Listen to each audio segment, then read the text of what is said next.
seu garçom, como palestrante, com o tema Fé na Imortalidade da Alma.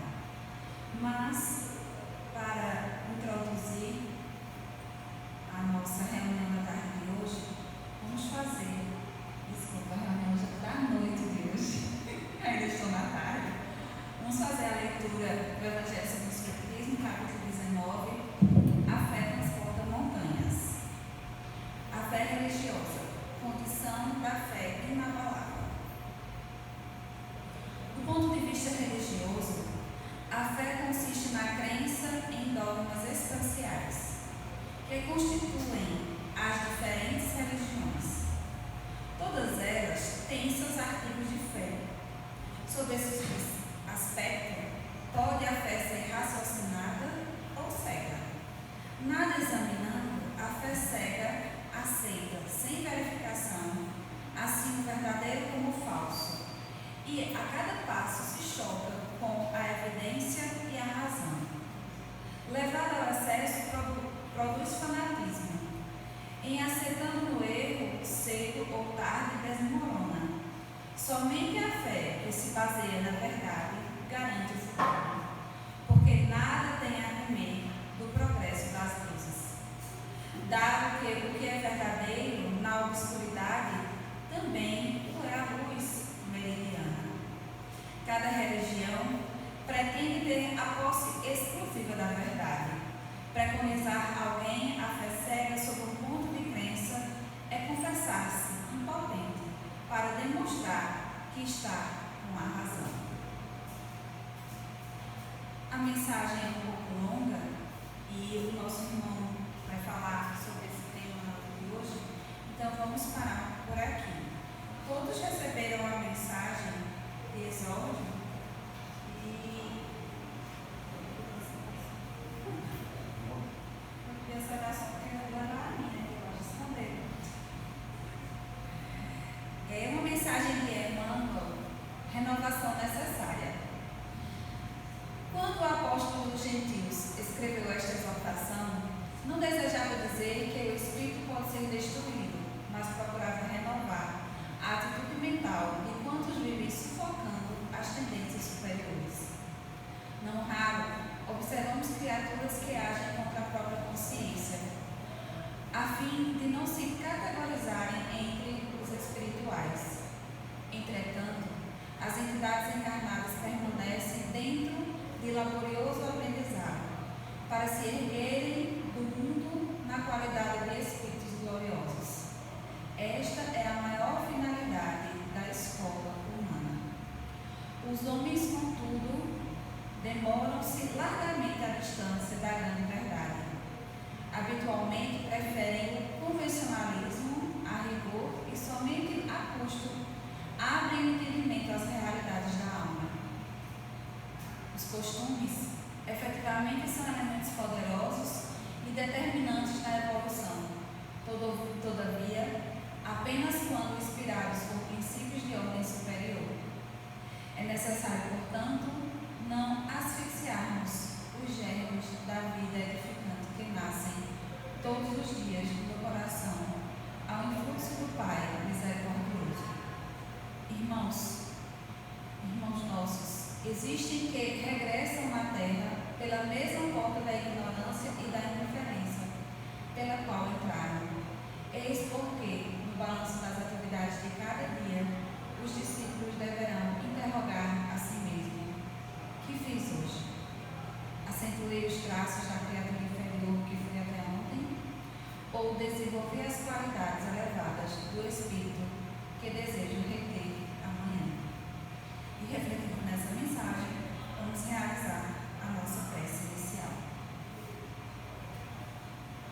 Querido Deus, Pai de infinita bondade, Jesus, nosso irmão mestre amigo, agradecidos estamos, Senhor, pela oportunidade de estarmos aqui, unidos e reunidos em Teu nome,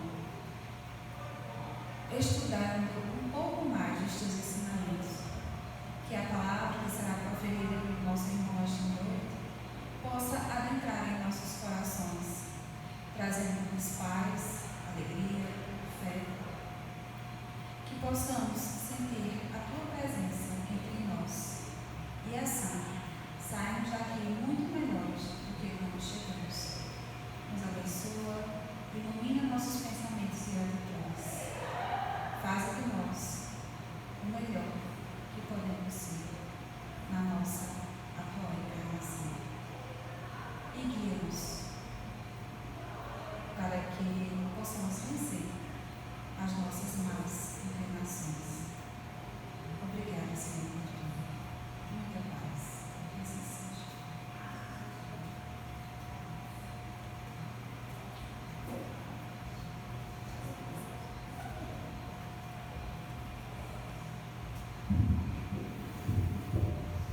Boa noite a todos.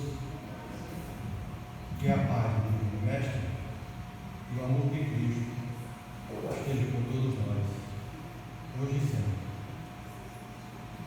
Gostaria de agradecer aos que fazem nesta casa de oração pela oportunidade que nos oferece do trabalho. Essa casa com a irmã, Centelha Divina, da qual faço parte, nós transmitimos um abraço a todos que fazem aquele curso espiritual, e estamos sempre nos entrelaçando na mensagem do Cristo, na divulgação da doutrina espírita. Então, é um motivo de satisfação sempre retornar a essa casa como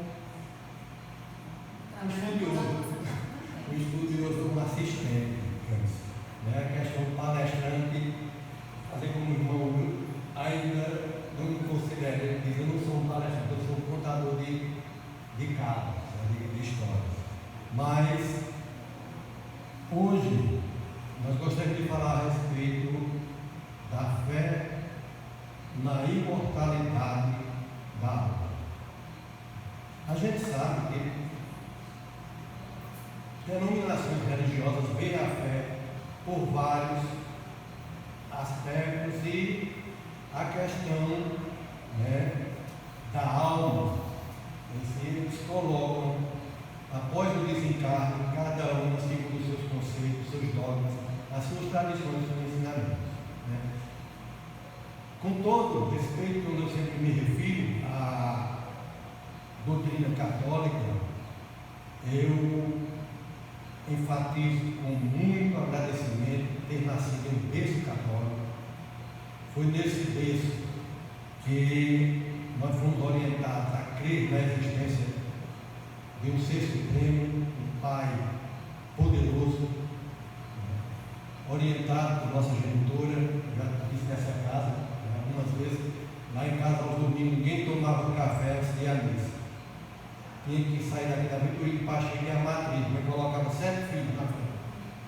Vamos para a missa, domingo de manhã, 7 horas, depois vocês têm o café. Então, nos fortaleceu a acreditar nesse ser, na existência de um Pai bondoso, de um poder supremo.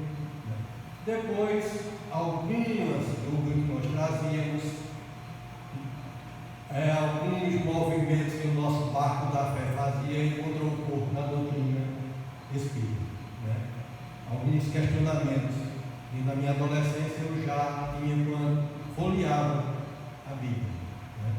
Então, quando eu conheci a codificação, o livro de Allan Kardec, que é o Espiritismo, o Céu e o Inferno, o livro dos Espíritos, o livro dos Médiuns, então nós passamos a ver por outro lado. Não é questão de eles estão errados, nós estamos certos. Não. Acho que, como diz, a religião é aquela que faz bem e que você faz bem ao seu próximo. Está lhe fazendo bem, você está fazendo bem ao seu próximo, então você está satisfeito, está em paz com a sua consciência, com o seu caminhar espiritual, está lhe fazendo bem. Então a gente sabe que a doutrina espírita ela abraça as soluções. Mas a questão da fé, me permitam,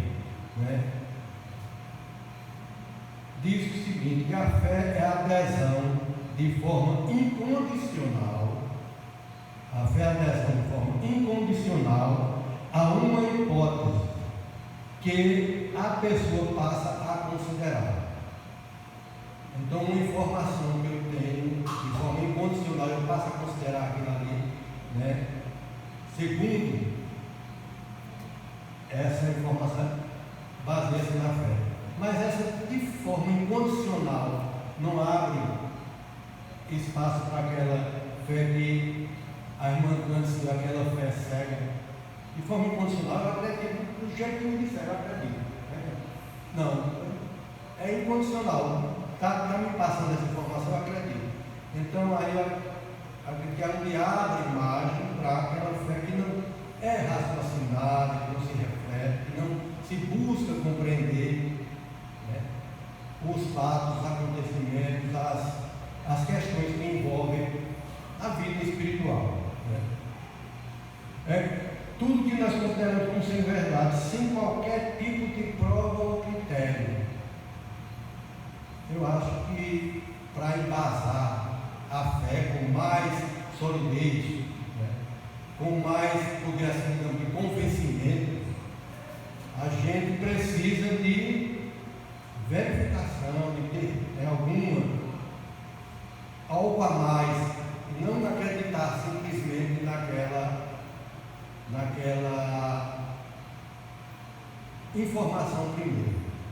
O Espiritismo é primo por essa fé mais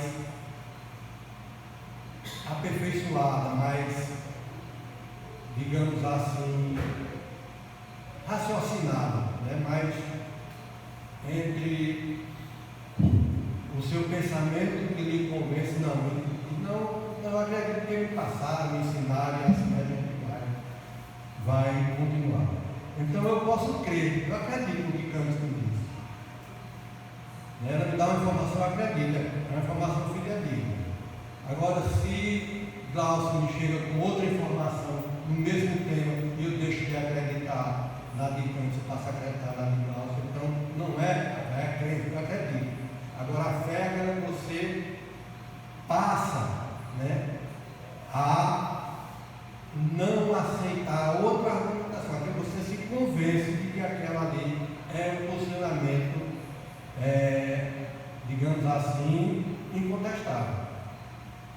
E você, muitos exemplos a Bíblia narra, né, de pessoas que tiveram uma fé e foram às últimas consequências, né, foram até o limite de sua capacidade, né, de crer, de acreditar e de defender o que eles acreditavam. Por exemplo, Abraão.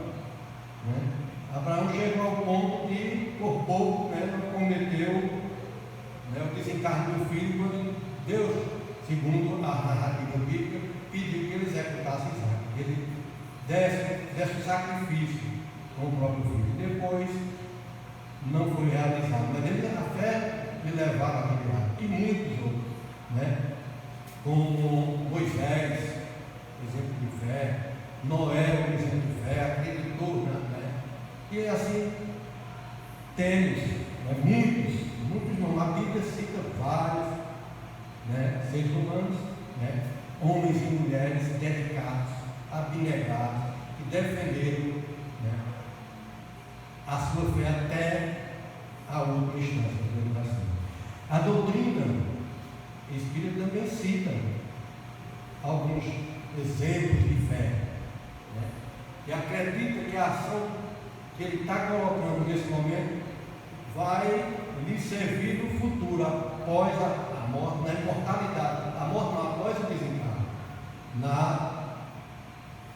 Porque acreditamos nessa imortalidade da alma, que somos eternos, filhos de um Pai eterno, e também somos uma centelha divina também, que temos a eternidade.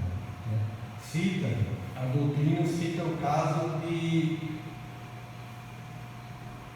através da obra de André Luiz, no livro, me fala agora o título do livro, Matilde, é do livro, que era um espírito já em um estado evolutivo, né, já em um ambiente, né, de elevadíssimo trabalha no bem, e ela dedica-se a resgatar o filho. Por mais de 100 anos ela esperava um filho que habitava em região de sofrimento, e ela, resignada, trabalhando, pedindo, até que se forma uma equipe espiritual para atender o pedido de Matilde, que ele habitava ambientes trevosos, né? E ela termina, por fim, encontrando ele como se tivesse um empate entre o bem e o mal. Ela, mãe e filho, ainda ele é equivocado, ainda trabalhando na obra contra o amor de Cristo, né? E ela consegue resgatá-lo, consegue levar por muitos anos. Então, esse é um exemplo de fé, né? Que a gente, eu posso citar através dessa obra de André Luiz. Antes de terminar essa parte, vou lembrar desse aqui. Outro exemplo que a gente fala de uma fé enorme, de uma entrega, de acreditar na palavra de Cristo, é o de Lívia, né? No livro, há 2000 anos atrás, Lívia, esposa de Lúcio Lemos, os cristãos, né, primitivos, eles se reuniam escondidos por conta da perseguição na época. Eles eram perseguidos após o retorno à pátria espiritual do Cristo. Esses cristãos primitivos se escondiam do poder na época, do poder romano, e se reuniam em cavernas. Então, Lívia foi surpreendida, né? Acredito que denunciada, e Lívia ostentava roupas finíssimas, porque era a esposa de um senador romano, e ela foi presa junto com a serviçal que estava com ela, de trás do mil, e sempre a convidava para ir às cavernas,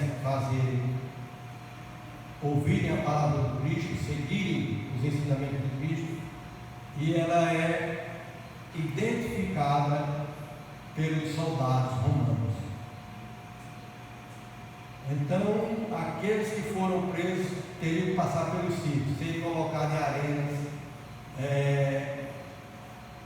Muitos deles, às vezes, era umedecido com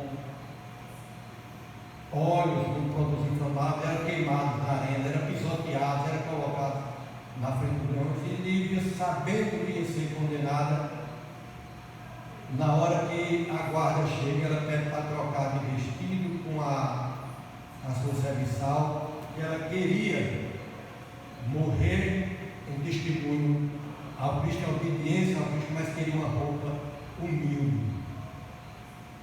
Queria ir da maneira mais humilde possível.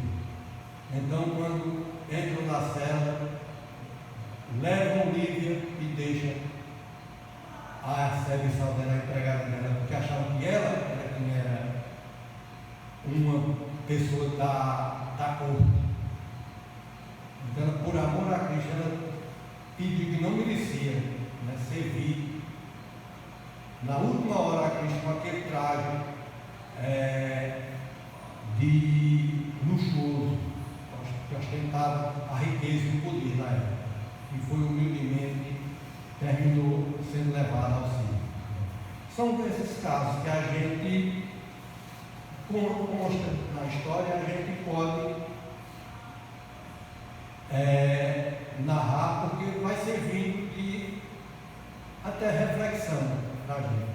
Uma das questões também que a gente traz é que se acreditarmos,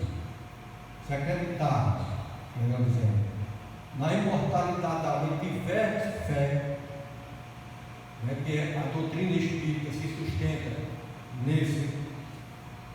nessa linha de raciocínio, né, tem trazidos por Chico Xavier através do irmão X, de Humberto Campos, de Emmanuel, de André Luiz, né? De pessoas que desencarnaram com o sofrimento e no plano espiritual foram agraciados com um acolhimento, com um belo acolhimento, com uma recepção amorosa, carinhosa. Que eles acreditaram, né? E viram que na imortalidade da alma eles não estariam sofrendo, digamos assim, o que sofreu nesse plano. Então, para que nós tenhamos uma fé mais consistente, mais, digamos assim, fervorosa nessa imortalidade da alma, nós não enfrentaríamos, por exemplo, as questões das enfermidades no corpo. Quantas dores, né, se padece, quanto sofrimento se enfrenta, quanta perturbação passa nesse plano corpóreo e não sofremos com resignação por nos esquecermos que essa imortalidade, o desencarne, não será tão sofrido no plano espiritual como no nosso corpo físico. Assim, as obras da Constituição, que foi trazida através de Chico Xavier, mostram pessoas que desencarnaram enfermas, que foram acolhidas, que foram assistidas, que tiveram tratamento em hospitais espirituais, no plano espiritual. Mas como ainda a gente crê, mas a fé ainda é pequena, nós muitas vezes esquecemos de perseverar. Não, Senhor, hoje eu sofro, hoje me dói, hoje me martiriza, hoje eu estou sequelado, mas estou contigo, Senhor. Está em tuas mãos o que eu estou passando no momento, o que eu estou sofrendo no momento, a dor que me consome, a enfermidade que me dilacera, é da matéria, não é do espírito. Então, com essa fé sustentada, embasada, né, na imortalidade, como seres eternos que somos, nos faz com que nos resignemos, que sejamos mais resignados quanto às nossas dores e os nossos sofrimentos. Porque eu tive uma experiência na minha família, me permite, eu conto alguns casos, né, assim, de enfermos na família que reclamavam, né, de doenças. E eu sempre procurei levá-los, que eles olhassem por outro ângulo, que tinha seres humanos bem próximos dele, que sofriam bem mais do que eles não reclamavam. A gente sabe que cada ser tem uma maneira de, digamos assim, de responder à dor, ao sofrimento, à tristeza, às perdas. Mas quando a gente se fecha e olha mais para a minha dor, para o meu sofrimento, para a minha perda, e não vejo outro sofrer, essa dor me dói mais, me martiriza mais, me faz mais, me faz sentir mais. É como se potencializasse, como se eu estivesse olhando para dentro e vendo unicamente este meu sofrimento. E a gente mostrava, eu costumo dizer que é quando eu chegar, né, no plano espiritual, eu vou ser puxado na hora que eu sempre cito a minha genitora. Rapaz, você não podia falar menos, não. Então, mãe entrou numa depressão profunda, muito grande, e eu dizia: mãe, a senhora tem dores. É inegável, a senhora passou por sofrimento, inegável. Agora, tinha uma vizinha dela mais nova do que ela, uns 10 anos, que vivia no leito. É um leito sendo cuidado por duas cuidadoras, uma durante o dia, outra à noite. E mãe se levantava todo dia, mãe fazia o café dela, reclamando de dores. Mãe lavava uma peça. Mas quando você chegava e disse, Zefinha, como é que a senhora está? Estou pior do que ontem. Já imaginou você 5, 6 meses, todo dia que você dava um bom dia, a senhora, como é que está? Ah, mãe, eu estou pior do que ontem. Aí eu digo, mãe, vamos, mãe, agradecer, porque a senhora ter chegado na senhora chegou. E da forma que a senhora chegou. A senhora tem quase 90 anos. Outro dia eu cheguei, ela estava lendo sem óculos. Olha, mãe, quantos na idade da senhora já perderam a visão? A senhora bate na sua porta, a senhora quem vem abrir, vem receber as visitas. Aí eu sinto, foi quando eu citei o caso de Dona Lúcia. Vive há mais de 2 anos em uma cama, sendo tratada por um filho, por uma nora. E a senhora se levanta. Vamos agradecer por essas dores que a senhora. Acredite que é passageiro. A senhora já transmitia para ela a questão, após o desencarne, ela é muito católica, aí muitas vezes ela via diferentemente do que a gente já podia apresentar a ela. Mas a gente sempre dava ânimo, sempre acredite, é passageiro, essas dores são passageiras, mas a gente não conseguiu fazer com que ela deixasse, né, essa dor tanto lhe incomodava, que ela sentia do outro dia. Eu digo, mãe, como é que a senhora está? Meu filho estava deitado no sofá, contei 8 dores em cima de mim. Ela tinha dores, mas por conta da depressão, né, por conta da idade, ela tem problema de coluna também, né? Mas se ela fosse fortalecida, né, que após desencarnar, ela não teria mais dores no corpo físico, não sentiria mais essas dores cruciantes, né? Que a eternidade lhe reservaria momentos de trabalho, momentos de luta, reencontro com o familiar, né? Com aqueles que antecederam a ela, já muitos deles que também desencarnados, sequelados, com problemas de saúde, já reencontrando, recepcionando ela em um corpo saudável, já sem as enfermidades que fizeram com que eles deixassem esse plano material, esse órgão. Então, é uma maneira de a gente olhar um ângulo de visão de que a imortalidade da alma, eu tenho fé que sou imortal, que vou, por mais que eu sofra nesse plano, o meu sofrimento não será eterno, a minha dor não será eterna, a minha enfermidade, o meu órgão que foi amputado, o meu órgão que foi tirado, né? Foi tirado na carne, no corpo, e não no espírito. Então a gente trouxe esse tema para que sirva assim de reflexão, de análise, por esse ano, né? Então, como nós citamos, né?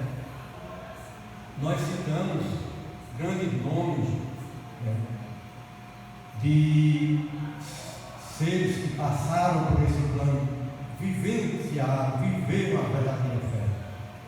Quem mais nos incentivou a termos fé?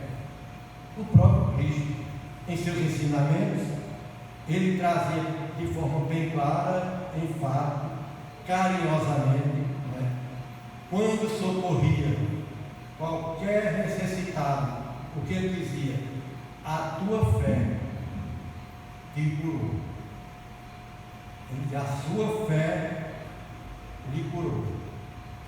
Quer dizer, mesmo ele sendo, né, o ser iluminado, né, o espírito mais evoluído que já esteve nesse órgão, né, mas ele era bem incisivo.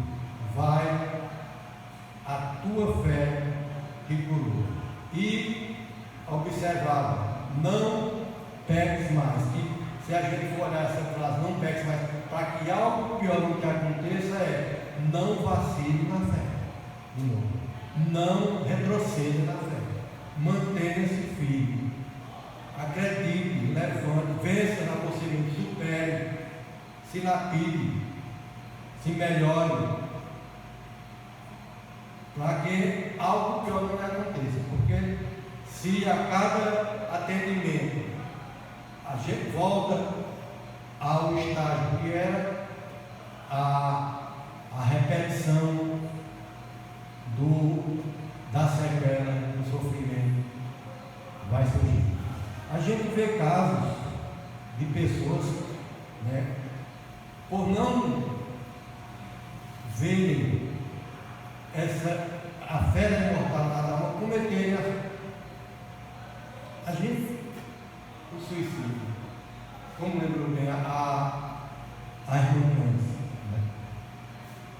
Então, esse ato que a gente não está julgando a dor e o sofrimento de ninguém, mas pela maneira de ver, a morte não existe, né?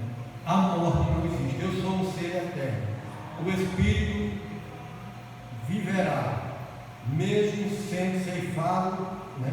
O corpo sendo destroçado, sendo arrastado, mutilado, o Espírito permanece. Então, qual é a decisão que eu vou tomar para acabar, para encontrar a morte, se ela não existe?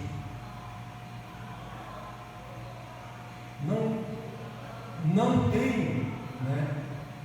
Por esse ângulo de visão, não tem justificativo, mas por estar com a fé, digamos assim,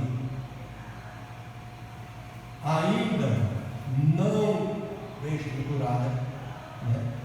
Aí o ser humano, né, por questões de dor, de sofrimento, que cada um sabe, né, o fardo que carrega aí, consegue cometer atos que, achando encontrar a solução, não é a verdadeira, não é a melhor solução. Então, pessoas que têm um patrimônio, digamos assim, financeiro bem estruturado, uma vida bem estruturada, né, por uma mudança de rumo, algo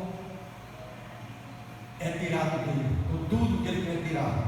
Pode perder o carro, a casa, a propriedade, o rebanho, e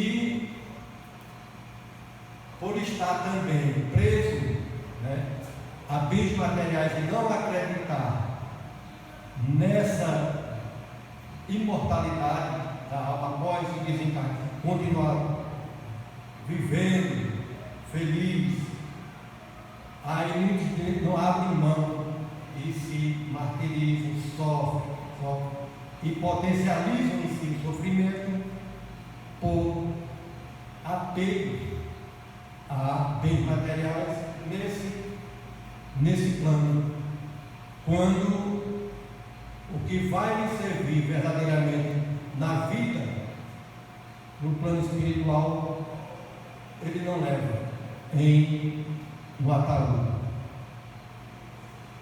O ataúde não tem gaveta, a mortalha não tem bolso. Então ele, apegado aos bens materiais, vai passar a sofrer bem mais, porque não acredita ou não teve a oportunidade de receber essa informação. Porque denominações religiosas que não diz, não trata dessa forma como a doutrina trata, que o Espírito é eterno e esses bens são passageiros. Tudo que nós temos é dado por empréstimo. O que usufruímos aqui na nossa existência nos é concedido como empréstimo. E vamos ter que deixar, mais cedo ou mais tarde, não tem como, vai ter que deixar. E retornarmos com o Espírito, e este pertence ao Pai. E este é o patrimônio da eternidade, é o Espírito. Esse é o verdadeiro bem espiritual, o dom da vida criado para ser vivido, com o ângulo voltado para a visão, voltada para o lado espiritual. A gente vê questões, de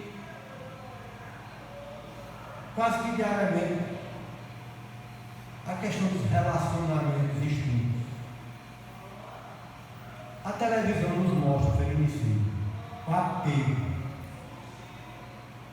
Quando o cidadão recebe a palavra não, nós não vamos mais em frente, nós não vivemos mais, procure seguir o seu caminho, eu vou procurar seguir o meu, se resolve as questões pendentes com o filho, patrimônio, essas coisas, e não aceita, vai até o último momento. Agora há pouco nós tivemos um ruído,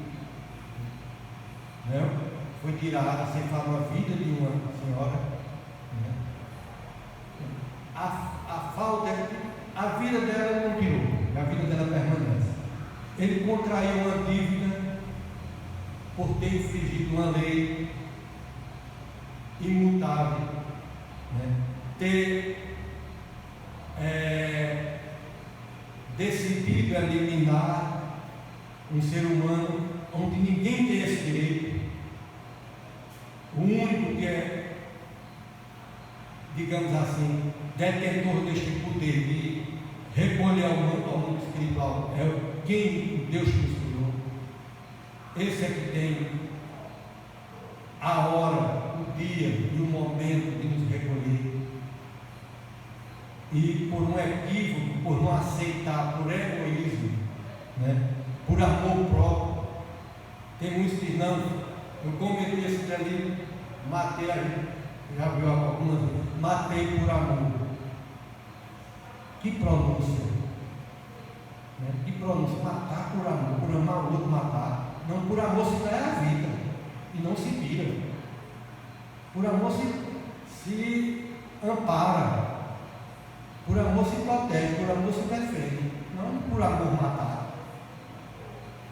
Agora, amor a mim, o amor egoísta, o amor individualista, aí esse sim, mas amar aquele ser a ponto de, se ela não está comigo, o outro não vai viver, não vai ficar. É uma maneira equivocada de ver o amor. E sabendo, ele, que ela vai permanecer viva, e ele também. Quando passarem dessa roupagem material para a roupagem espiritual. A gente tem muitos exemplos que, se fosse trabalhar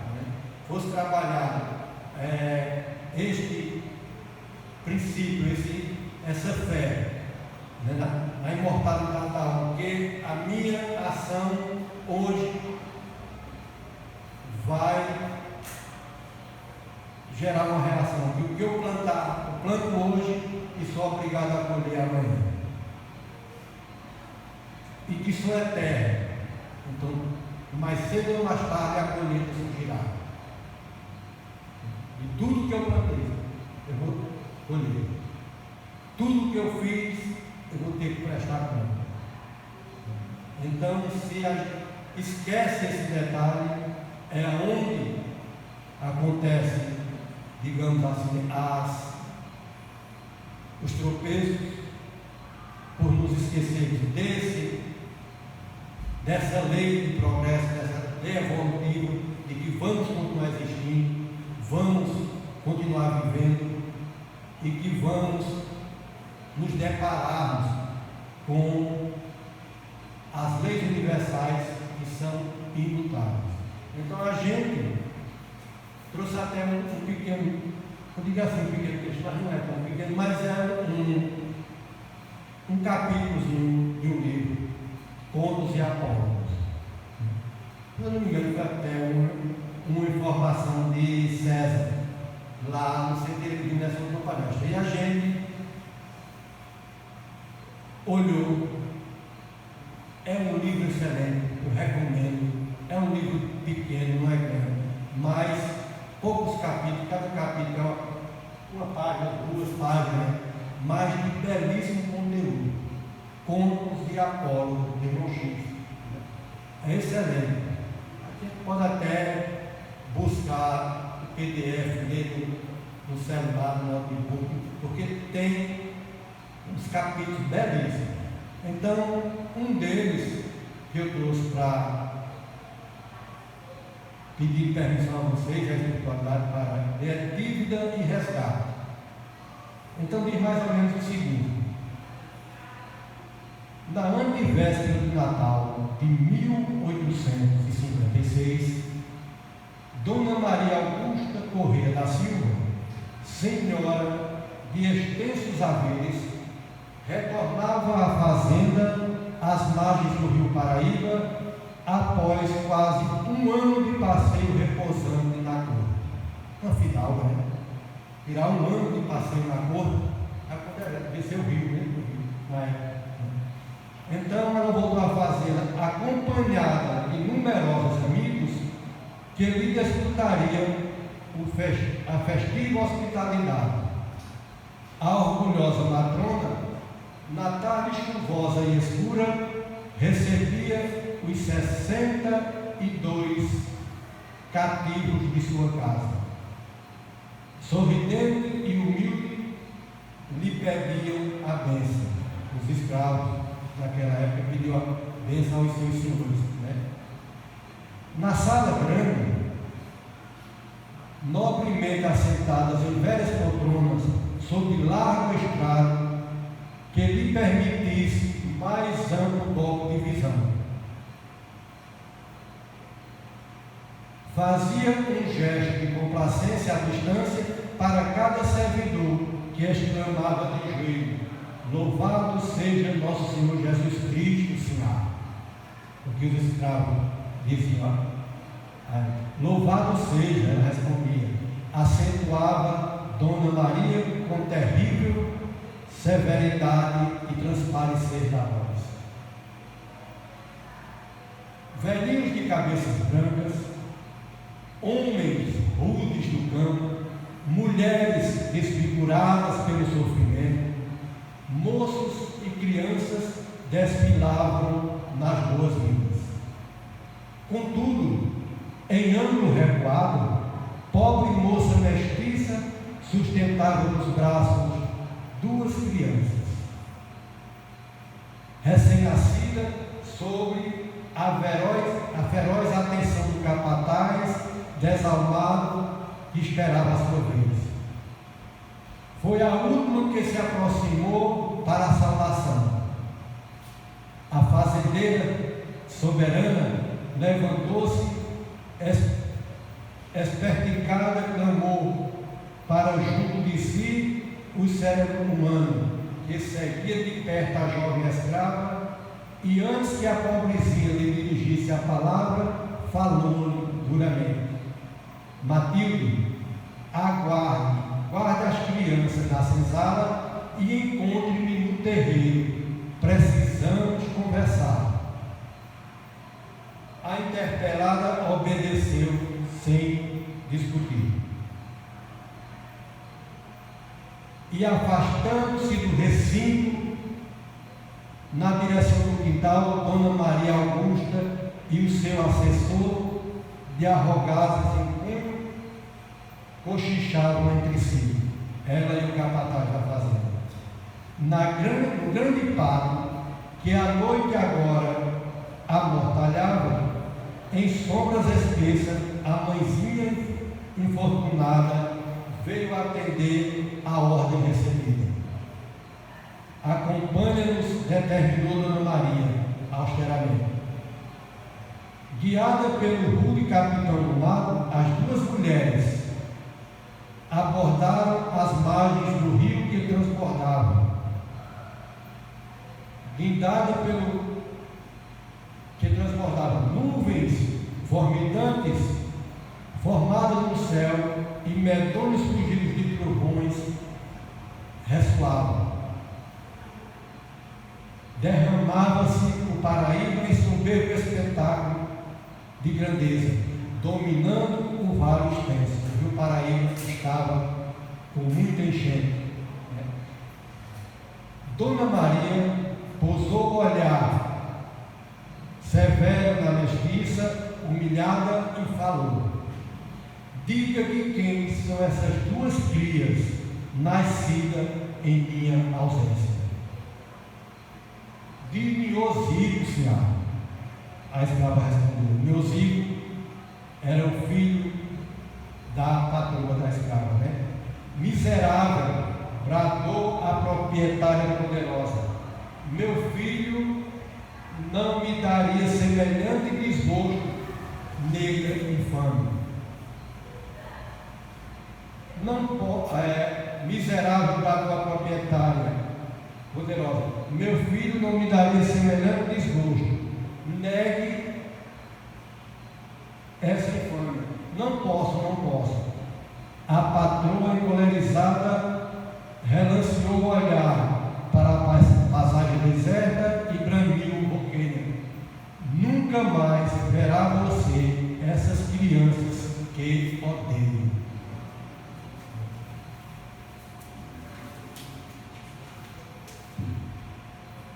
Senhora, soluçou a infeliz, não me separe dos meninos, não me separe de meus filhos, pelo amor de Deus.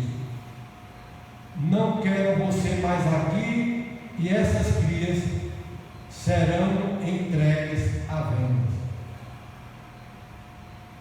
Não me expulse, senhora, não me expulse, disse a escrava. Desavergonhada, de hoje em diante você é livre.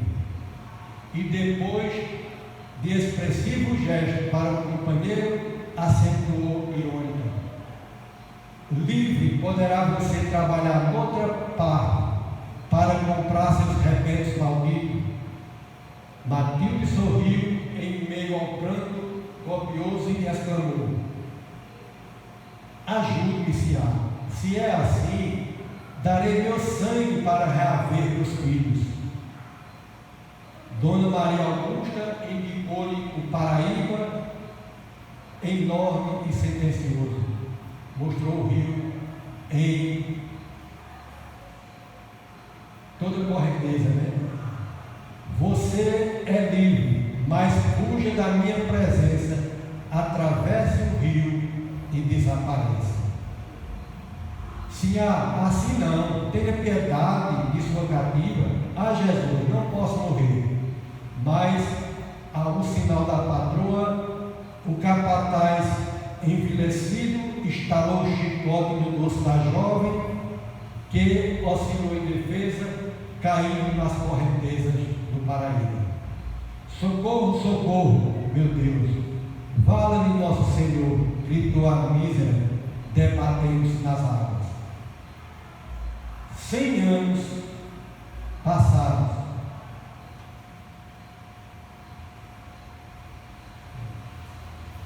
Todavia, daí a instantes, apenas um cadáver de mulher descia rio abaixo ante o silêncio da noite. 100 anos se passaram. Na antevéspera de Natal de 1956, Dona Maria Augusta Corrêa da Silva, reencarnada, estava na cidade de Passo Quatro, no sul de Minas Gerais. Mostrava-se no corpo de carne, como quem mudara de vestimenta, mas era ela mesma, com a diferença de que, ao invés de rica latifundiária, era agora a pagada mulher em rigorosa luta para ajudar o marido na defesa do pão. Sofria no lar as privações dos escravos de outro tempo. Era mãe, padecendo aflições e sonhos, meditava nos filhinhos ante a expectação do Natal, quando a chuva sobre o telhado se fez mais intensa. Horrível temporal desabava na região, alagara-se tudo ao redor de sua casa. A pobre senhora, vendo a água invadir-lhe o reduto doméstico, avançou para fora em companhia do esposo e das crianças. As águas, porém, subiam sempre em turbilhão, envolvendo o destruidor, arrastando o que encontrava pela frente. Diante da ex-fazendeira erguia-se um rio inesperado e imenso, e em dado instante, esmagada de dor entre a violenta separação do companheiro e das crianças, tombou nas correntezas do Paraíba. Socorro, socorro, meu Deus, valha-me Nossa Senhora. Todavia, decorrido alguns momentos, apenas um cadáver de mulher descia corrente abaixo entre o silêncio da noite. A antiga sitiante do Vale do Paraíba resgatou o débito que contraiu perante a lei divina. Então, esse texto, desse livro, esse capítulo, mostra justamente que a imortalidade da alma vem nos cobrar equívocos do passado também, assim como vem nos presentear com alívio nos sofrimentos, amparo para as desilusões, acolhimento para as dores, remédio, refúgio para a alma, também vem nos colocar diante do tribunal divino, com as leis imutáveis que regem o universo. Então, gostaria de agradecer a todos pela atenção e pedir desculpa que foi um pouco longo a leitura, mas que Deus ampare a todos, muita paz, muita luz, e que Maria de Nazaré esteja nos protegendo, nos iluminando, hoje e sempre. Que assim seja.